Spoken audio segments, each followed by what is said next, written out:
G'day Laura, how are you? G'day Andrew, very well. All right, now you're the owner of Neurofuel and you're here today to talk to us about neurodiversity, an area of expertise. And for everyone else's benefit, Laura works with us as a consultant to help from time to time in managing people who experience neurodiversity. So perhaps tell me your journey. Yeah, a little bit. So I worked in leadership roles in the public sector for a couple of decades, and within the last 5 years, I, with some help, was identified as ADHD and autistic, and did a lot of reflection about, there's a lot of people actually like me walking around workplaces, not necessarily ADHD, but neurodiverse. Yeah. And the organisations that I have contact with aren't necessarily positioned to take advantage of all of their different talents, and particularly to mix in that diversity with neurotypical folks so that we get a sort of something that's more than the sum of its parts in terms of organisational value. So I quit my executive job in a public sector agency and started Neurofuel, really to work with big organisations mostly, to help them create neuro-inclusive workplaces, cultures, leaders. And for us, that's been a real awakening to have you involved, partly to demystify what is happening and to understand it as a way of thinking. Not that I was pathologising it before, no, but I was inept and unskilled. I lacked language, and I guess because without any form of knowing, but I'm probably a neurotypical character. I see the world in fairly plain terms, and yet I work with a really diverse group of people who see the world differently. So for me, neurodiversity is a spray of different things. A spray. And so when I sit with my group in workplace, what I love about it is we do see the world differently. And as a business, we've spent a lot of time growing that differentiation, growing the pride in people seeing things differently. But there's times for us when that is a challenge, when we can see someone struggling who's bumping against the norm.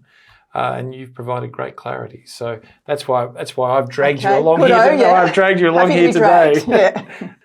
Laura, one of the things that I find hard about talking about neurodiversity is people see it as a diagnosis. It's reductive, if that makes sense. What is it? What's the definition of it so that we're actually all talking about the same thing? Yeah. So one thing I say to folks that I work with is I don't mind if you don't get the language perfect. That's not the most important thing. What's important is a willingness to learn and a willingness to stay engaged with neurodiversity. So neurodiversity describes the whole human population, all the different ways that human brains can be different. I should not wave my hands around. That's what I do. I'd be silent if I locked these down. Whereas we use the word neurodivergent to describe an individual who differs from the norm in terms of their neurotype. So that might mean they have ADHD or autism or dyslexia or dyspraxia or a tic syndrome like Tourette's. You're right when you mention this focus on diagnosis and pathology. That's, I think, a leftover from the 20th century when neurodiversity was understood through the lens of the medical establishment. A more 21st century understanding of neurodiversity is aligned to, people might know, the social model of disability, acknowledging not all neurodivergent people see themselves as disabled, but it's really understanding that it's not necessarily, I'll take me as a case, it's not necessarily my autism and ADHD that make the way I move through the world a bit disabled or a bit challenging. It's all of the structures and social norms and things about a world that aren't really designed for the way I operate that can be very challenging and disabling. So it's locating the issue not just with the individual, but with the whole of the community. So if we can talk about it, and this may be unhelpful, as like a pyramid, but at the top of that pyramid is your method of cognition, the way you think. And from that drops down a series of behaviours and understandings which may bump or not bump into normality, but when they do can cause harm and pain, or may prevent being able to understand something at a particular level if it's presented in a particular way. Yeah, that's a good way to think about it. The only thing I would add to that is that... I'm not precious, by the way. No. And I just made that up. It's good. It's a good way to think about it. It's a good way to really bring me back to the point and to clarify it for the audience. What I would add to it is it's not just about cognition. So sensory processing differences are not necessarily cognition differences. Different emotional regulation approaches are not necessarily cognition differences, but I am conscious I'm talking to a lawyer and it's not smart to get into like nitpicking with lawyers. That is a game I'll never win. No, I think it's really helpful because it is a holistic thing. It's not, I guess the reason that I raised it is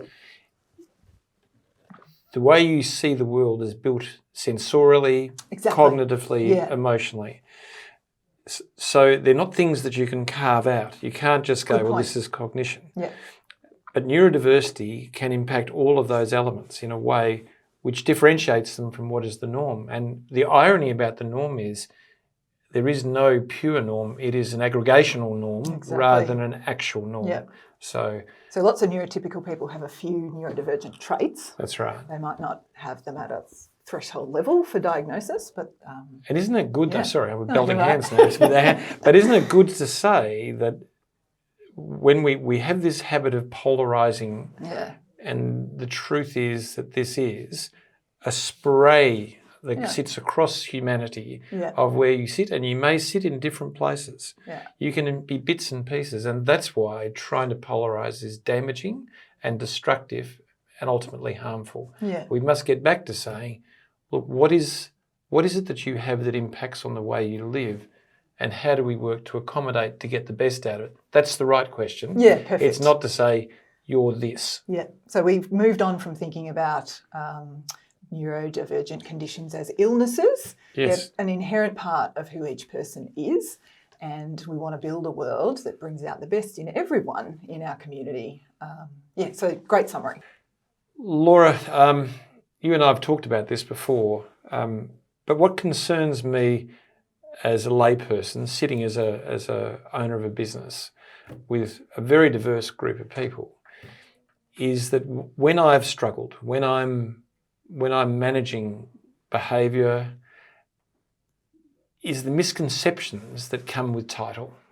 Okay, and to me, it might be quite unconscious. In other words, if someone says to me, look, I'm neurally diverse, I have this, my mind immediately goes to a stereotype, and I'm not hearing what I need to hear. But what are the popular misconceptions that cause the most harm? I think the misconceptions around neurodivergent folks being good at a couple of things and not a lot of things, and the idea that neurotypical people are much better at a lot of things, a broad swathe of skills, and neurodivergent folks aren't, are really harmful. The idea, particularly in the workplace, we still see lots of assumptions that neurodivergent folks are really hard to manage, they're hard to get along with, they're not good at teamwork. Can I just stop you there? Because that's the one. That's the one that I want to take issue with, particularly. So the stereotypes that I'm presented with are that neurodivergent people want to be loners, they want to work on their own, they don't mix well, they don't play well. That their nature of communication and their style makes them irritable, abrasive. No, I can tell you that's not my experience. So I just want to be clear about that. But my experience is that people come to the world differently. And these misconceptions damage coming to the world as a team. They actually create unconscious barriers which can't be fixed because people grab hold of things. People like symbols. You know, the way we think is to deliberately symbolise things to provide clarity for us. But the moment we hand someone the symbol of neurodiversity, then all the unconscious biases just run at us. So I guess I know I'm lecturing now and I should stop, shouldn't I? But I want to be clear about it, that the unconscious biases that sit around these preconceptions is incredibly destructive to the business or the organisation, but very harmful to the people who are neurally diverse. Exactly. All right, that's enough for me lecturing. Can I guess this is a risk and reward session. If I don't do that, if I don't bring the stereotypes and the preconceptions to play, what's the good story? So if neurodivergent folks work in workplaces where their needs are accommodated and supported, their brains are then much more freed up to bringing their distinctive talents to creating really exceptional value with others in that workplace. And so you might find that you get really unusual skills that you'll have access to when you've got neurodivergent folks in your workplace that don't have to worry about sensory overload, don't have to worry about whether it's safe to be themselves, don't have to worry about being judged or maligned or discriminated against. And I think we're going to come in a minute to this EY report. Is it okay to start? I think, look, we will come to it, and I think that's a place. Can I just say, when I was a young man, I was quite a successful sportsman, and I can remember playing for Western Victorian team, and suddenly being aware that I wasn't. And so when I'm reasonably confident soul, so world's quite easy for me to navigate, but when you're knocked around, the world suddenly becomes very hard for you to navigate because those things that should be safe are no longer safe. Now, that's perhaps an imperfect metaphor for what we're talking about, but it's worth remembering in the self-confidence of normality, you can forget you're only normal in the situation you're in. If I take you out of your home, out of your workplace, and I put you in a crowd of people you don't know, suddenly you have all the vulnerability of a person who does have neurodiverse, where you don't have the right language, where you're misreading cues, where things occur to you. And I guess that's why when we come to the EY report, it's so fascinating to see the opportunity, so fascinating to see the isolating factors that sit behind it, and what are the benefits of inclusion. Yep. I love that analogy of being outside of your normal environment because it is a bit hard for neurotypical folks to think about that sometimes. A lot of neurodivergent people will try to paint a picture by saying it's sort of like if you wake up one morning and you're in Russia and you don't speak the language and nobody speaks the language and nobody teaches you the language and you're expected to kind of get along and understand the different cultural norms.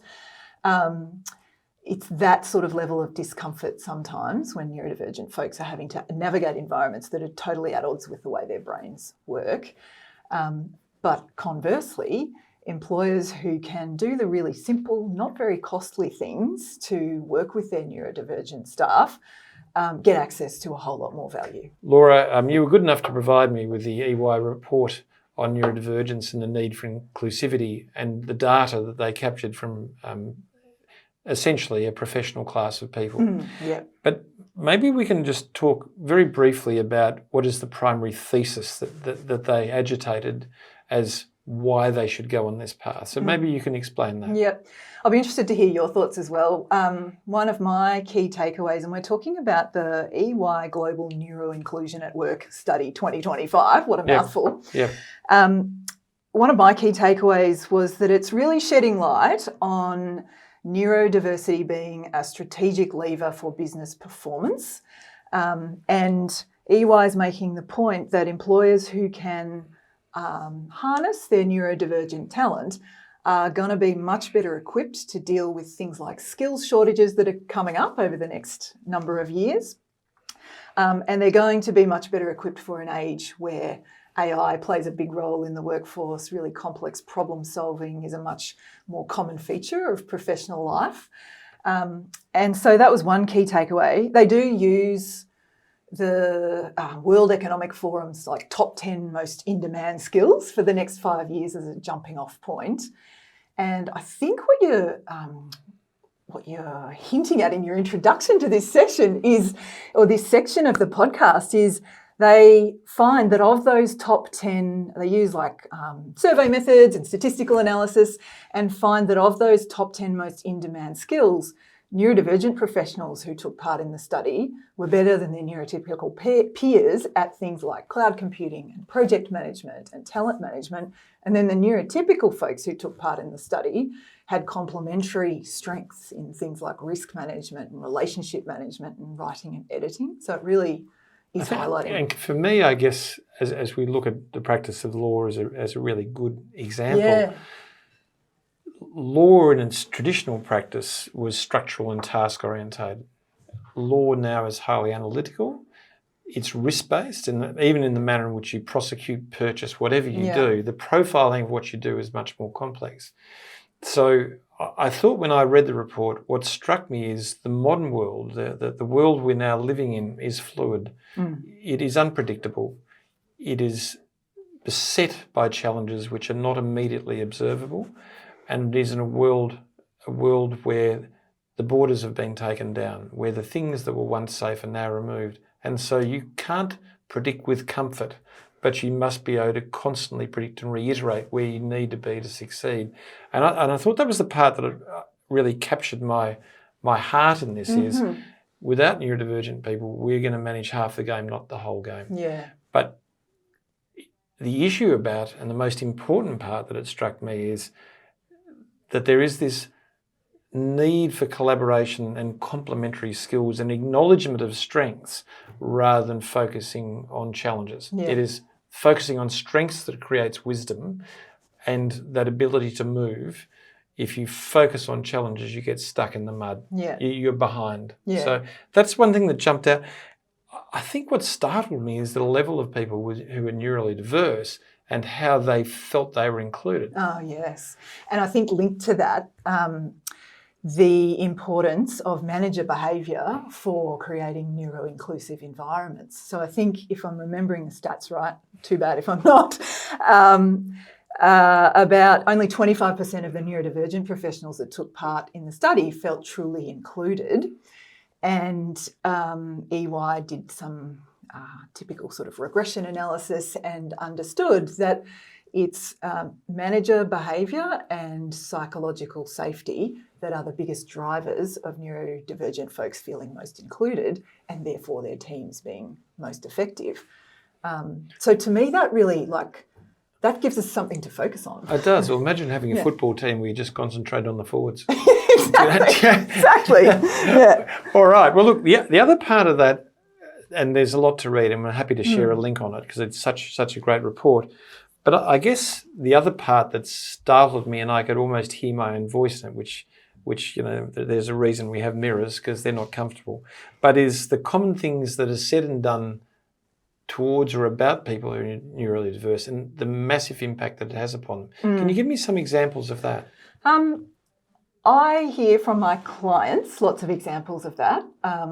So there are lots of little microaggressions that happen in workplaces, and sometimes they're people being actually disrespectful, things like mocking the way people speak. Lots of autistic folks speak in quite an even tone of voice, and they use quite precise language, and that can be off-putting for people. Just little things like excluding folks from chats and social invitations, or if a neurodivergent person isn't comfortable with the environment that a social occasion is happening in one time, they're never inviting them again.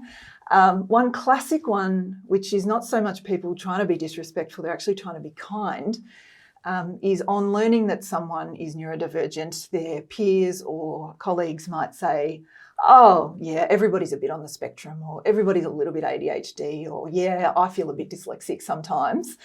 And that comes from a place of kindness. Sometimes the way it's received, though, is that it sounds like you're saying to the neurodivergent person, like, your struggles are not really that real. Come off it.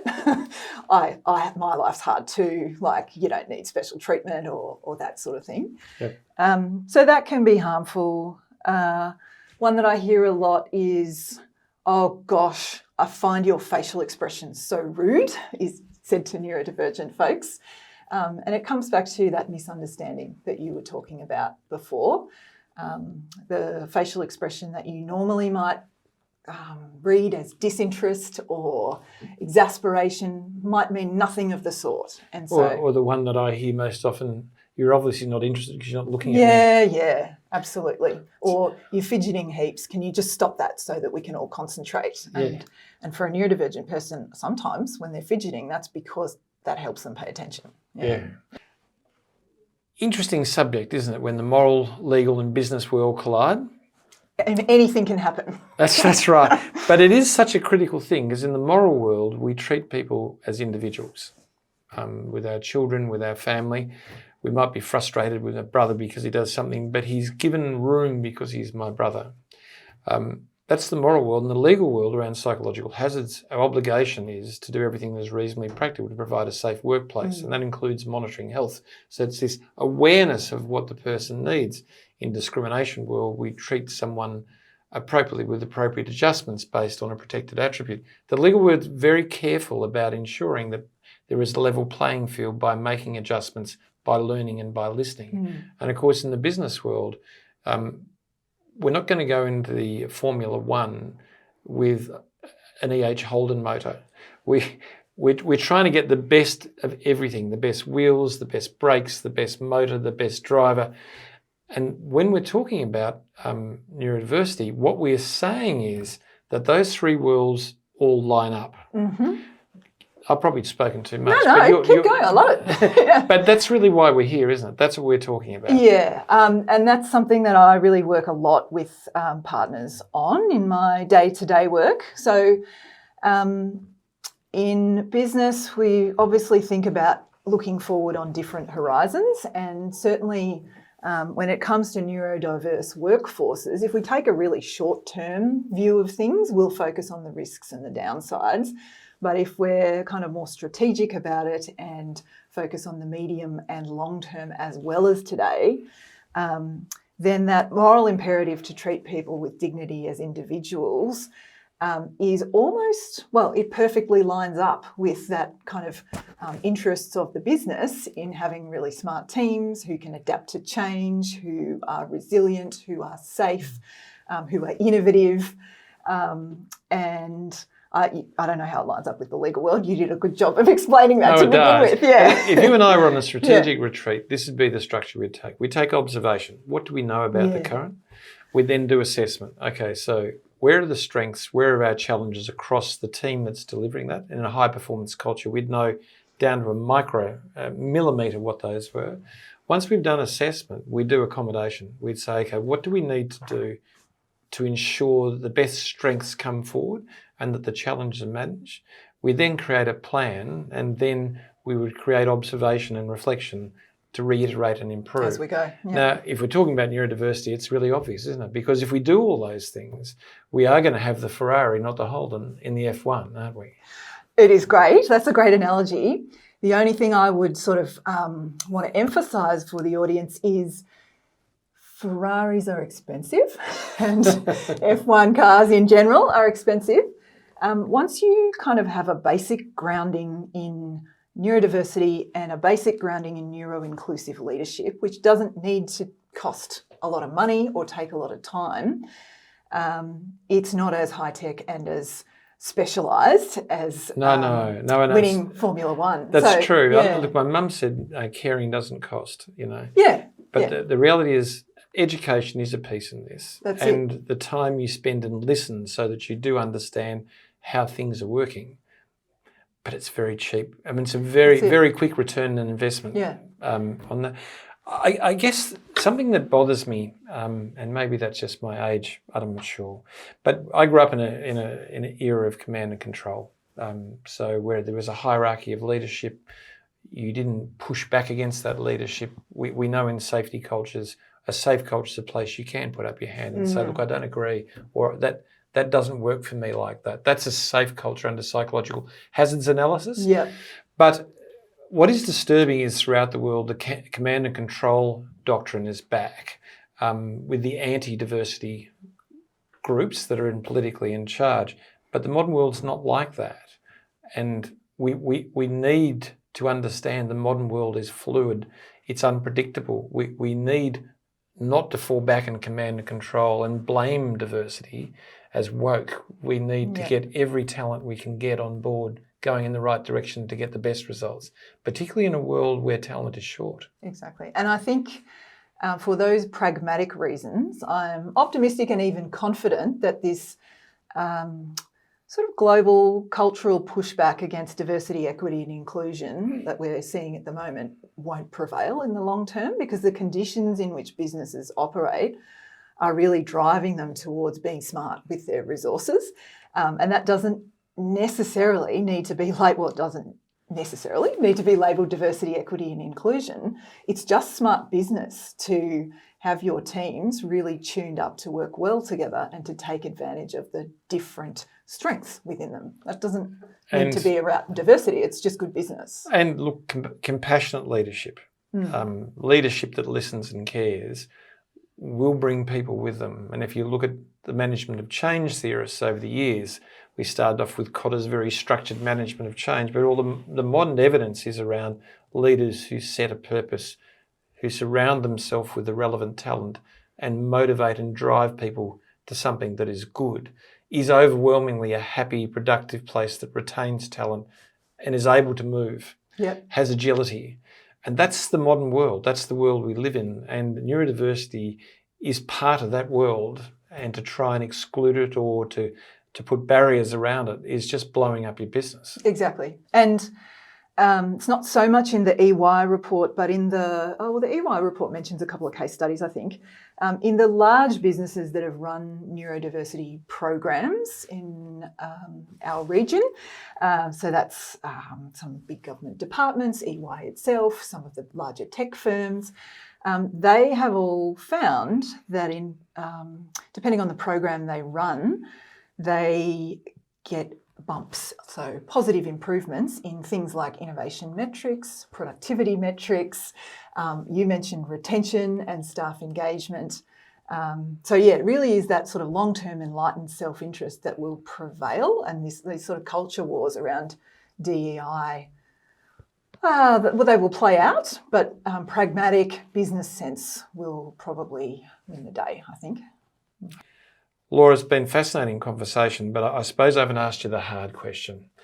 Every now and again we come across a character who grabs the card of neurodiversity, plays it to avoid accountability, and we hear it, we read it in the papers, and it tarnishes the people who truly are It's meeting very frustrating. these.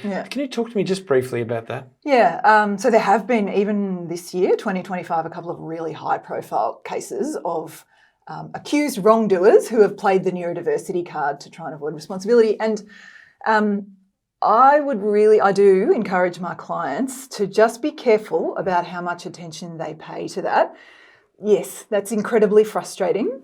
But if you design all of your leadership and management frameworks and systems and culture around the couple of people who are doing the wrong thing or might do the wrong thing, you're going to potentially get yourself into tricky territory doing the right thing by the vast majority of your people, including your neurodivergent people. You articulated really well before, Andrew, how the legal landscape is moving with community expectations, that people should be have their reasonable needs met in terms of access and inclusion.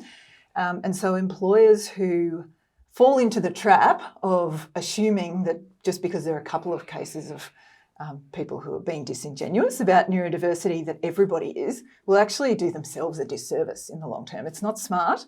And so I really try to encourage my clients and people that I work with to just design systems that treat everybody as adults and deal with the disingenuous people as special cases. Can I say, for me, when I first started work, I was told that my generation of people would behave in a particular way. And I can remember when I first became a partner in a law firm, they started talking about the generation before not behaving well. So there was a bias against new people and new young people and how they behaved.